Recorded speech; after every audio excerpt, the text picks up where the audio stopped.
Hello. Here I bring you a very simple recipe, mainly with cheese and sweet corn.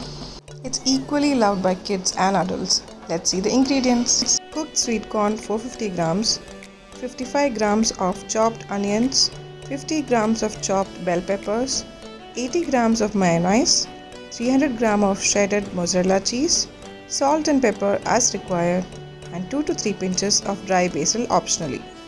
Combine all the ingredients except cheese in a bowl. Mix it well with a spatula. I had cooked the sweet corn almost up to 90%. I used frozen sweet corn and I boiled it in about 150 to 200 ml of water. Heat a wok or a pan and drop in all this mixture into it. Saute it for about a minute, and after that you can close the wok with the lid. As you can see, we don't need any oil or butter to saute this. We just drop the mixture as it is.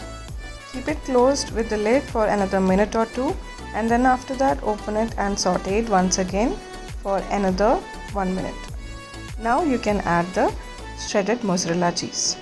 Combine the cheese well into the mixture of corn, and then after that you can sprinkle a little more cheese on top of the mixture. Close the wok once again with the lid for another 1 or 2 minutes until the cheese is just melted.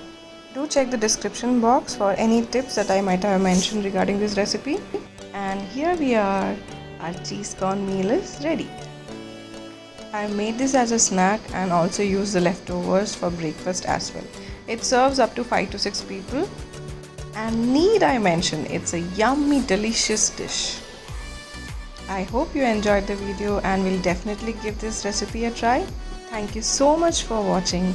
I hope you're all staying safe and healthy. Please subscribe to my channel and support and share as well. Take care. Bye-bye.